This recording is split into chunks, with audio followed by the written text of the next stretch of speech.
Hi friends, నేను మీ Mallesh bye channel. ఈరోజు ప్రత్యేకత ఏంటంటే రాజనరసయ్య చలిగంటి రాజనరసయ్య మందిరము. బహుశా ఈ మందిరం గురించి మీకు ఎవరు చూపించకపోవచ్చు. అయితే నేను ఈరోజు మేము ఇక్కడికి వస్తున్నాము. అయితే ఈ మందిరం గురించి నేను మీకు చూపిస్తాను. అయితే దీనికి ఒక ప్రత్యేకత ఉందండి. ఇది లక్కోర గ్రామంలో ఉంటుంది. ఆర్మూర్ నుండి మెట్టిపల్లి పోయే రోడ్లో లక్కోర గ్రామంలో ఉంటుంది. లక్కోరకు వచ్చి ఎవరిని అడిగినా చెప్తారు చలిగంటి రాజనరసయ్య మందిరం ఎక్కడంటే ఇదే మందిరం అండి. అయితే ఇది ధర్మశాల, ఇది అంటలండుకునేది. అయితే ముంగట వచ్చేది మందిరము. అయితే దీని ప్రత్యేకత ఏంటంటే ఇక్కడికి వర్షాకాలం సీజన్ స్టార్ట్ కాగానే చాలామంది రైతులు చుట్టుపక్కల గ్రామాల వారు, ఇదిగో మెయిన్ ఇంట్రెస్ట్ అదే అండి, చుట్టుపక్కల ఇదే మెయిన్ ఇంట్రెస్ట్. చుట్టుపక్కల గ్రామాల రైతులు ఇక్కడికి వచ్చి, అయితే ఈ గుడిలో ఉండేది శివయ్య మరియు నాగదేవత ఉంటుందండి. అయితే ఇక్కడ నాగదేవతకు వచ్చి పూజలు జరుపుతారు, శివయ్యకు నాగదేవతకు. ఎందుకంటే మన రైతులు తోటలోకి వెళ్ళినప్పుడు, ఇప్పుడు వర్షాకాలం సీజన్ స్టార్ట్ కాగానే ఇక్కడికి వస్తారు. తోటలోకి వెళ్ళినప్పుడు పాములు, పొలాలకు వెళ్ళినప్పుడు పాములు ఇలా కనబడకుండా ఉంటాయని నమ్ముతారు. ఇది చాలా పురాతన సంప్రదాయం అండి. చాలా రోజుల నుంచి వస్తారు. నేను కూడా మస్తర్లో వచ్చిన. అయితే మీకు ఇప్పుడు నేను వీడియో చేసి చూస్తున్నాను. ఇది మెయిన్ ఎంట్రెన్స్లో పుట్ట అండి. ఇది మెయిన్ ఎంట్రెన్స్లో ఉంటుంది పుట్ట. అయితే ఇక్కడ చాలా నమ్ముతారండి. చాలా దూర గ్రామాల నుంచి వస్తారు. ఈ వర్షాకాల సీజన్లో వచ్చి ఇక్కడ పూజలు చేసి మొక్కిపోతారండి. అయితే పాములు గిన అలాంటివి ఏం కనబడే మన తోటలలో అని చెప్పేసి నమ్ముతారు. చాలామంది రైతులు ఎక్కువగా వస్తారు ఇక్కడికి.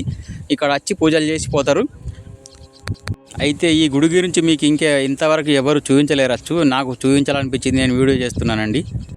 అయితే ఈ శివాలయంలో శివుడికి మరియు నాగదేవతకు పూజలు చేస్తే మనకు తోటలలో పాములు లాంటివి, తేళ్ళు లాంటివి ఏమి కనబడాయని చెప్పేసి నమ్ముతారు. ఇది చాలా రోజుల నుంచి వస్తున్న సాంప్రదాయం అండి. నేను పుట్టినప్పటి నుంచి నేను వింటున్నానండి. నేను ఇది చుట్టుపక్కల గ్రామాల వాళ్ళు చాలా వస్తారు. ఇదే నాగదేవత విగ్రహం అండి.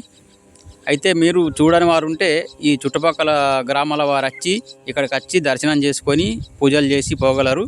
చూసిన వాళ్ళు ఉంటే లైక్ చేయండి. మీరు ఎంతమంది లైక్ చేస్తే అంతమంది చూసినట్టు లెక్క. చూడని వారికి మీరు లైక్ చేస్తే చూడని వారికి వెళ్తుందండి.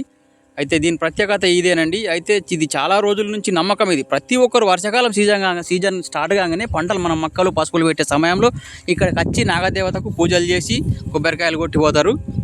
అయితే బయట ఒకటి చిన్న మినీ ట్యాంక్ కూడా ఉంటుందండి. ఆ ట్యాంక్ దగ్గర వచ్చి స్నానాలు చేసి ఫస్ట్ ఇక్కడ తడి బట్టలతో పూజలు చేస్తారండి.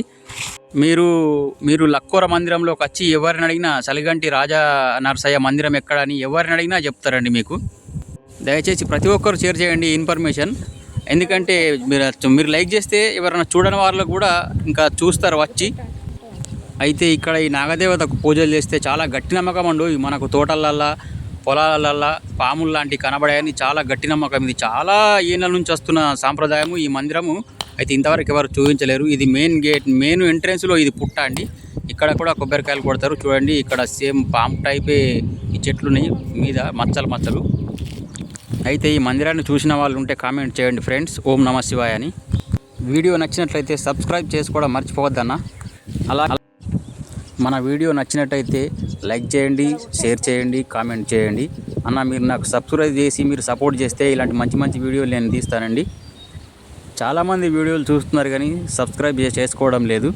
Please like, share, comment.